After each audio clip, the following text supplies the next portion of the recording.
Justin Fields, asked why he decided to go to the New York Jets over the Pittsburgh Steelers, said, quote, "I think number one, it was Aaron Glenn. I've played against him early in my career. I know how passionate he is about the game, the way he coaches, the way his players play. So I think that was the biggest thing for me. And just the opportunity, the fans, of course, the city. When you win here, there's no better place to win. Those reasons are why I ultimately ended up here." You could look at that saying two things. One, the Pittsburgh Steelers didn't give Justin Fields an opportunity, which, we're kind of learning that's the truth, that money played a pretty big role. The 2 void years, I think, played a significant role. But at the same time, all the reports, what I've been told, money was not that different. It wasn't significant. I mean, Jeremy Fowler broke this news a couple of days ago saying, like, yeah, there's all this talk about the $30 million guaranteed. The Steelers didn't guarantee anything in year 2, but everything was pretty almost even. And the difference might have been the fact that the Pittsburgh Steelers were not guaranteeing Justin Fields a starting job past 1 year, which I think is big. Although now the New York Jets are talking about drafting Jackson Dart, which is just hilarious. And the fact that you benched him after 4-2, and that probably didn't sit super well with Justin Fields. And the fact that he is now so well respected across the league because of that situation not only makes the Steelers look bad, but makes Justin look phenomenal. And, well, he's saying Aaron Glenn's a better coach for me right now than Mike Tomlin, which I think is big. I think you take that into consideration, as Mike Tomlin was always the thing that gave the Steelers the upper hand here. Always okay, but it's still Tomlin.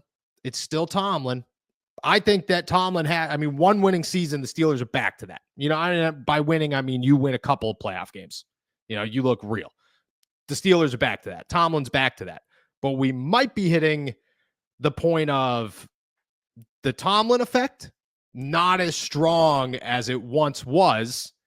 And, maybe the Steelers not being as legitimate of a team, legitimate of a contender, legitimate of an organization these days.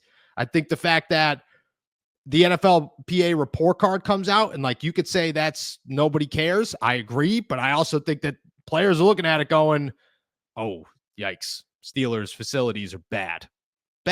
And they're ripped apart all the time. Social media is a big thing, man. These things get around. Players are on this stuff, Players come up to me all the time in the locker room and they'll be like, dude, I saw your TikTok about me yesterday. Like, okay. If they saw my face on their TikTok, they saw the ESPN report of how the Steelers have the worst facilities in football. They're seeing these things. I think all of it is starting to add up to a point where maybe the Tomlin effect isn't as strong. We'll start with that one before we go to Najee. Do you agree? Do you disagree? You think Tomlin, not Tomlin himself, but the Tomlin effect is losing its juice? Yeah, it used to be a tiebreaker. If it was the Steelers or another team, Tomlin would be able, or at the very least his presence would be able to sway people towards Pittsburgh. It's exactly what Deshaun Elliott said last year when he was asked, why did you choose Pittsburgh? He said that logo and Mike Tomlin. That was the biggest factor. It doesn't matter what happened the year before. Doesn't matter that they haven't won a playoff game since we were in college.